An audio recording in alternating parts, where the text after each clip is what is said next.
Hujambo na karibu. Taarifa ambazo zinasambaa kwenye mitandao ya kijamii inasemekana ya kwamba Fred Matiang'i na Edwin Sifuna leo walikutana rasmi na wakaamua namna ambavyo watafanya kuhakikisha kwamba wanachukua kiti cha urais mnamo mwaka 2027.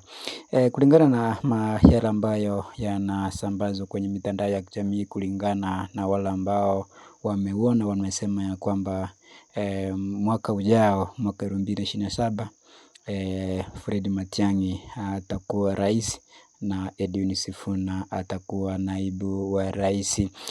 Haya yamejiri baada ya mkutano uliofanyika katika Taita Taveta, tukiona Richard Onyonka akimtaja Edwin Sifuna kama rais wake. Kile ambacho kilitafsiriwa ya kwamba kungekuwa na kikao ambacho wangesema nani atakuwa rais na nani atakuwa naibu wa rais. Kwa hivyo nyuma ya pazia, kile ambacho kinasikika kutoka nyuma ya pazia ni kwamba mwaka ujao, mwaka 2027, kwenye uchaguzi mkuu nchini Kenya, basi Fred Matiang'i atakuwa rais na Edwin Sifuna atakuwa naibu wake. Ni kitu ambacho kimeundwa ili kuhakikisha kwamba wanapata umaarufu na wafuasi wengi kulingana na matakwa na sifa ambazo wamezisambaza kwenye Wakenya. Ni kweli ni kwamba kulingana na maoni ya wengi wamesema ya kwamba wawili hao ndio watakuwa watu wazuri na watu bora wa kumwondoa Rais William Ruto kutoka mamlakani mnamo mwaka ujao.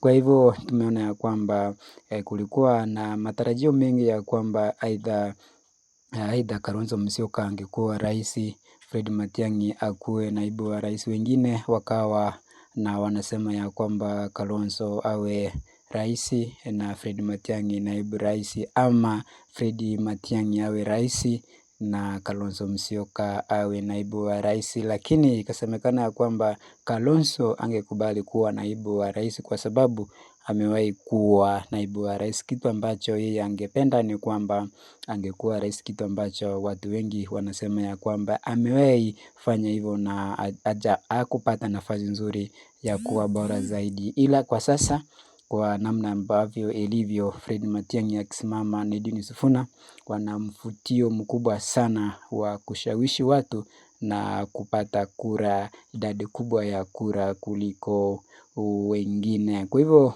tunaona ya kwamba tunatarajia tu rasmi kusikia ya kwamba hao wote imethibitishwa rasmi kwamba watakuwa kwenye debe, Matiang'i akiwa kama rais, alafu Sifuna akiwa kama naibu wa rais. Lakini kuna kipindi ambacho watu maarufu kama George Natembeya na wengine wengi ambao walikuwa wanamsukuma sana Edwin Sifuna kuwa rais na Matiang'i awe naibu wake wa rais. Lakini kwa sasa, kwa sababu Fred Matiang'i ni chaguo la vijana ambao wanataka mabadiliko, na Edwin Sifuna kwa upande mwingine pia ni mwanasiasa ambaye anakuja kwa mwendo wa kasi sana kwa uju wa kupata mafanikio makubwa katika nchi tukufu. Kumbuka ya kwamba kwa upande mwingine timu ya UDA, watu wengi wamechoka sana na UDA, ya kitu ambacho kitapatia ili vuguvugu nguvu nyingi ya kushinda uchaguzi ujao. Langu jina lasalia kuwa Maskini Msomi, na kutakia kila la heri.